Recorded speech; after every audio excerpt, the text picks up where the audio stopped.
ఇది యథార్థ సంఘటనలు ఆధారంగా చేసుకొని కొన్ని విషయాలు మీతో పంచుకుందామని వచ్చాను. అది 2011. అది ప్రకాశం జిల్లా పరిసర ప్రాంతాలు. ఒక చిన్న గ్రామంలో చాలా పెద్ద ఎత్తున జాతర చేస్తున్నారు. ఆ జాతరకి రాష్ట్ర నలుమూలల నుంచి చాలామంది వచ్చారు. అండ్ ఆల్సో కళాకారులు కూడా చాలామంది వచ్చారు.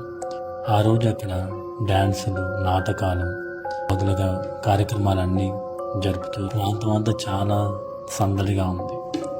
అయితే జాతర సందర్భంగా మా ఊరి నుండి కూడా ఒక నాటకంలో పాల్గొనడానికి 20 మంది వరకు వెళ్ళారు. తెల్లవారుజామునే మేము వచ్చిన డీసీఎంలోని తిరుగు ప్రయాణం అయ్యాం. దాని మధ్యలో ఒక చోట మా డీసీఎంలో టీ కోసం ఆగాం. రే రండ్రా, అందరం వెళ్ళి టీ తాగొద్దాం అని మా బాబాయ్ పిలిచాడు. కానీ అప్పటికే అలసిపోయి గాఢ నిద్రలో ఉండడంతో కొంతమంది డీసీఎంలోనే పడుకొని నిద్రపోతూ ఉన్నారు. మిగిలిన కొంతమంది దిగి టీ తాగుతూ ఉన్నారు. ఆ జాతర గురించి మాట్లాడుతూ ఉన్నారు. డీసీఎం పార్క్ చేసిన 20 నిమిషాల్లోనే అంతా మారిపోయింది. అటుగా వచ్చే ఒక లారీ మా డీసీఎంని ఢీ కొట్టింది.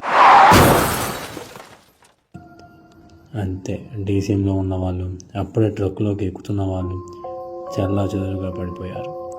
అందులో ఒకరు అదే డీసీఎం వెనక టైర్ కింద పడి 2 ముక్కలుగా అయ్యారు. ఇంకొకరు ట్రక్ నుండి ఎగిరి ఒక రాయిపై పడి తలబలి చనిపోయారు. మిగిలిన వాళ్ళంతా గాయాలతో ఉన్నారు. ఒక్కసారి ఆ దారంతా మరణ భయంతో అల్లాడిపోయింది. చుట్టూ ఉన్న జనాలకు ఒక్క నిమిషం ఏమీ అర్థం కాలేదు. ప్రమాదానికి గురైన వాళ్ళు అరుపులతో ఆ దారంతా చావు భయం తాండవం చేసింది. ఎలాగో మిగిలిన వాళ్ళు ఆ చనిపోయిన వాళ్ళ శవాలు తీసుకొని ఊరుబాటు పట్టారు. ఆ తర్వాత కార్యక్రమాలన్నీ ముగించారు. ఆ తర్వాత ఆ శవాలు అంత్యక్రియలన్నీ పూర్తి చేసుకొని అందరూ జరిగిన దానికి బాధపడుతూ ఇదొక ప్రమాదం అని ఆ సంగతిని వదిలేశారు. కానీ అసలు కథ అప్పుడే మొదలైంది.